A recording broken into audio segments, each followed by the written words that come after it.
Can you hear me, everyone? Yes. Okay. Right, just the usual housekeeping to start us off. We'll do the broadcast section first. No live reporting during that. We'll then move on to the written section, which the embargo is 10:30 p.m. on Sunday, not tonight. Just to make that clear. Please use the raise hand function to ask a question. If you can't find it or if you're struggling, just give me a WhatsApp and we'll sort it that way. I'd like to start with Gary at Sky. Gary. Thank you very much. Thank you for your time, Jose. Thank you, Gary. Are there any injury updates we need to know about? Something today in training with Dele Alli. But when I say something, is because I don't think it's big and because I don't know really what it is. So the bad thing of press conference 48 hours before the game is because there is still a training session tomorrow, so you cannot know what I don't know, if he is available or not. A part of that, from the game, nothing. And Jeffa Tanganga, we believe, training with the team next week, and no problems. What area of the body is it with Dele that's the concern? Hamstring. Thank you. Which is something that he had problems in the past, in previous seasons, even in the beginning of this season, and is always something that makes the medical department think about it. But of course, we all think that is nothing important. And if you ask me in this moment, I would say that he will be available, but I don't know. After such an injustice, Jose, how do you lift the troops to go again? Are you speaking about the Hurricanes goal, right? Correct, Jose, yeah. I think we just have to forget and to move on. And I think that is the reason why I want to be honest and just don't say that because of Michael Oliver mistake we lost the game.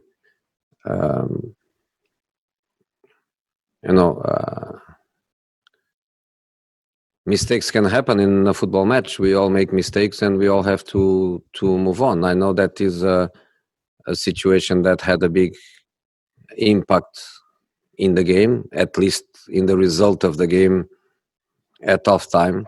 One thing is 1-0, another thing is 1-1. But 45 minutes more to play, and I refuse totally to say that was because of Michael Oliver mistake that we lost the game. You said to the club TV after the game that that decision killed the players and that it shouldn't have done, that they should have put it out of their minds. It's difficult though, isn't it, when the whole of football, outside perhaps a referee or two, sees it as one of the biggest injustices ever this season. Yeah, but I don't want to be always on the same point because I cannot coach Michael Oliver. I can coach my players. My job is to coach my players, and I have to admit that is a frustration for me. Was a frustration for me to realize that we should do better than what we did. So again, would be very comfortable for me to be here and smashing the decision and seizing the opportunity to go around that and around and around. I don't want to say that. I think that before that we should play better than we did, and after that we should play better than what we did. That's why after the game I had no problems in praise our opponent, because I thought they deserve more than us. Moving on then to Everton. Never, ever lost to Everton. 9 games, won 7, drawn 2. So at least you, as a manager, Me? you, Josie, yeah. At home, sorry. I have no idea. You always come with numbers and with stats, and but I had no idea. I played against Everton with Chelsea and United, not with Tottenham, and even with Tottenham, the results of the past, I don't think they have an influence in the results of the future. Next week we are going to be here, and you or another one of your colleagues is going to tell me Newcastle, Tottenham, you never won at St James's Park in a Premier League match, and I will tell you that I don't care about it. I play there with Chelsea and United, and now I go with Tottenham, and it's a new season and it's a new match. So I'm not the kind of person that gets too much influence, positively or negatively. So I'm not going to be more confident because of that stats. The same way that next week I'm not going to be negative because I go to St James's Park, where I never beat Newcastle for the Premier League. And finally, from me, Carlo Ancelotti, a man you admire and a head coach manager you respect. I think everyone in football admires Carlo as a coach and as a person. If you don't know him as a person, at least you know him as a coach. And it's not because I like him so much as a person that I'm going to say the obvious, which is one of the top managers in the world of the last 2 decades. And of course, now I think it's a privilege for the Premier League to have Carlo back. It's a privilege for Tottenham to have Carlo as his manager or head coach, the way you want to call him.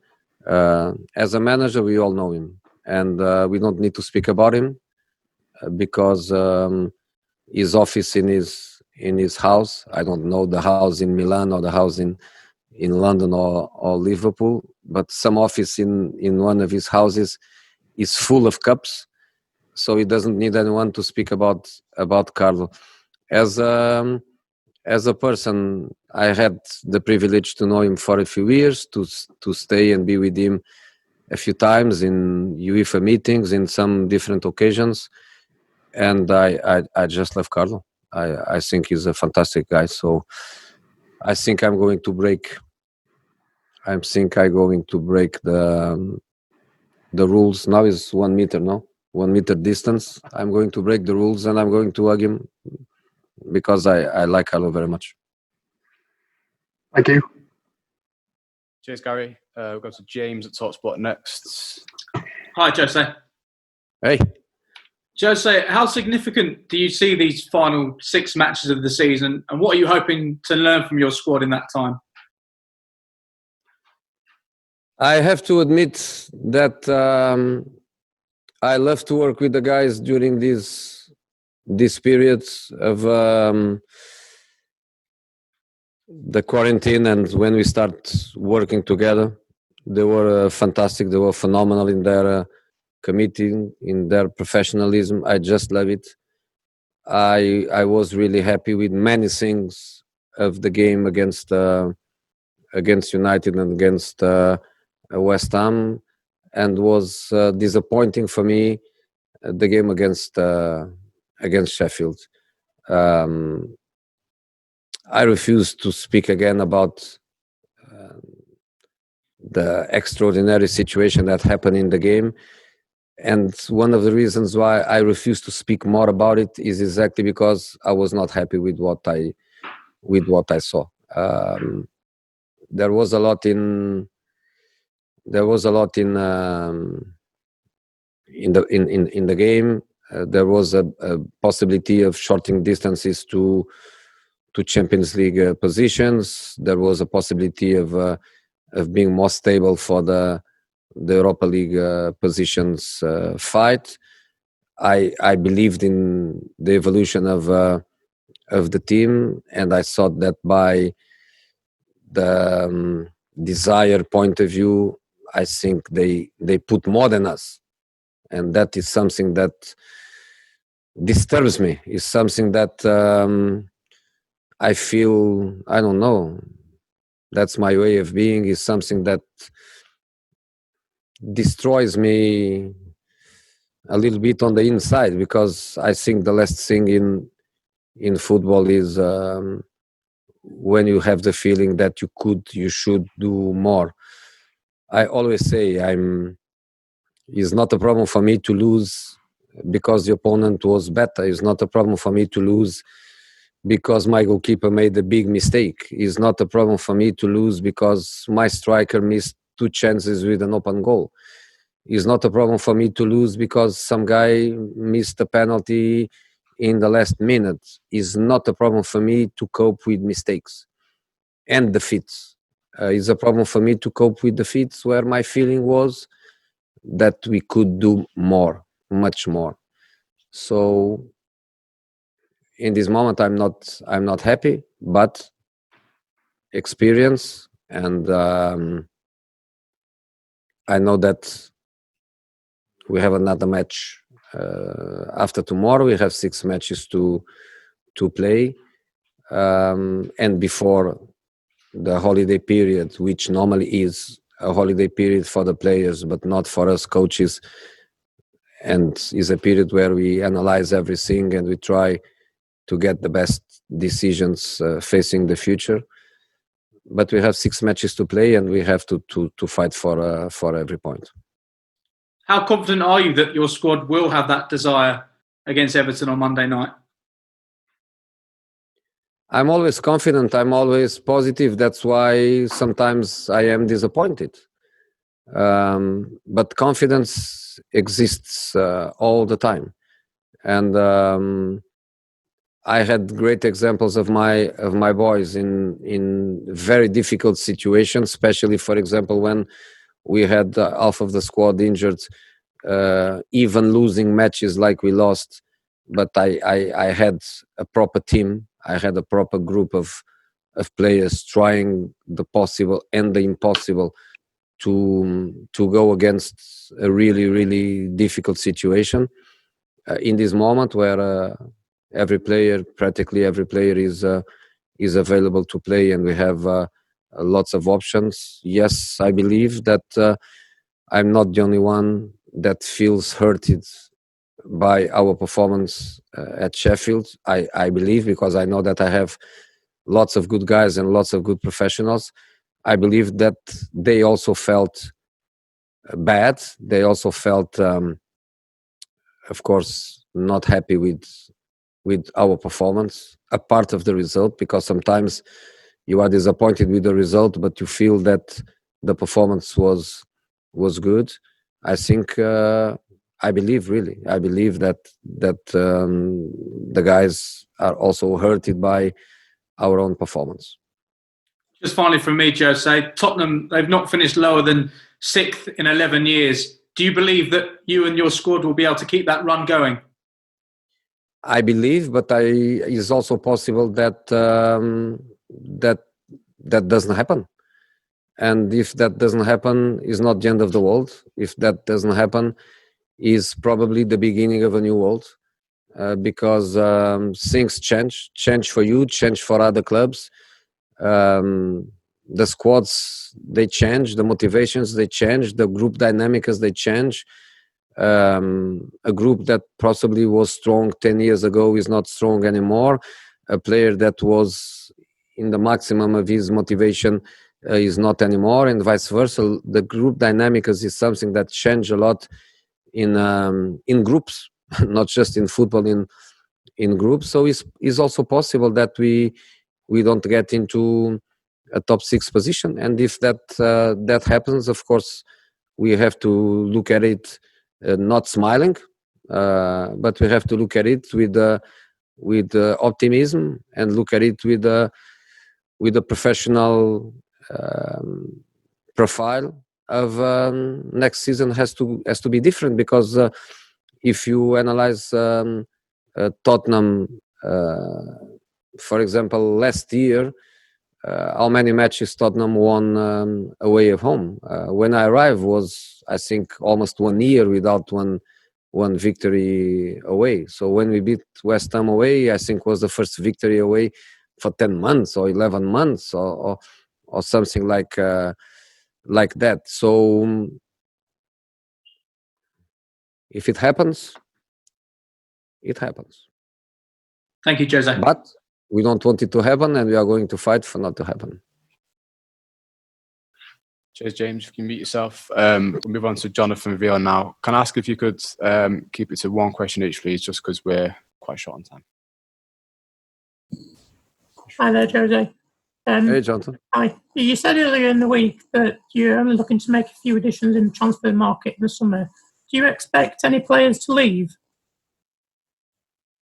I don't know the market, my friend. First of all, I'm not in control of the market. Secondly, the market now will be also something new. The dynamics of the market are something that for many of us are still a question mark. I think it's a normal situation in every club. Some player to go and some player to stay. So I see that as a very normal thing to happen. Cool. And you said earlier that Tanganga will be back in training next week. Might you have him available before the end of the season?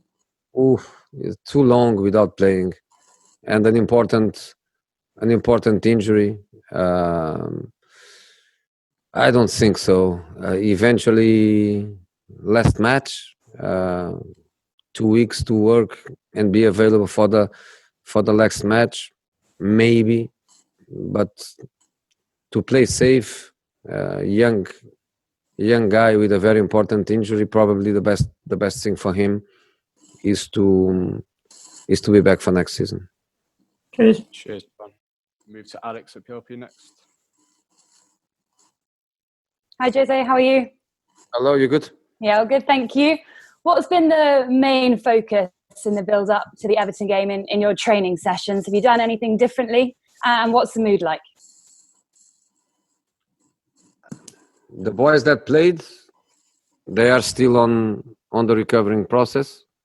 We analyzed the game against Sheffield. Of course we did. We always do. And the other boys that didn't play, they work normally.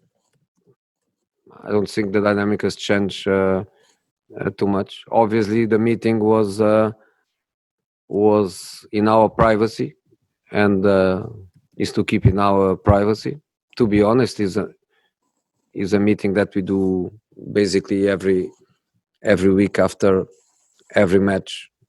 Playing phenomenal, playing good or playing bad, winning or losing, we always do it. So nothing really.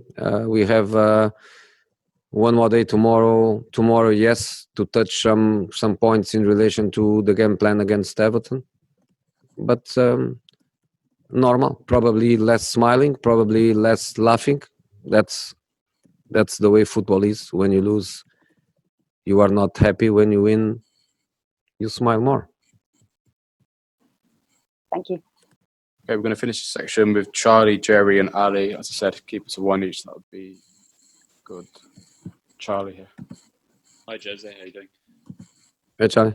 Hey, I just wondered, you mentioned there the strength of your squad, and obviously you've got 3 games coming up this week. Do you think we'll see quite a bit more rotation than has been the case in the previous 3 games for you? I think we have to do some, yeah. We play Everton, Bournemouth, Arsenal, and Newcastle with 2 days in between matches. Of course, it's very, very difficult for a player to play 90 minutes of every match. in some positions will be a little bit more difficult to do it, but in some others we have options, and of course rotation becomes something that we need to do. Okay, moving on to Jerry.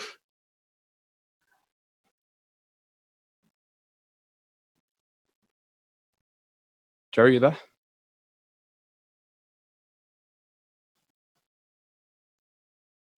Are you unmuted or?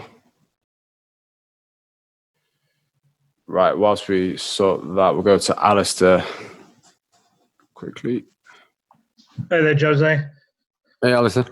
Could I just ask you, you've spoken a bit about mentality in recent days, obviously in the match itself, responding to negative things that happen. And the other day you spoke about top players being on the bench and how that should be a normal thing.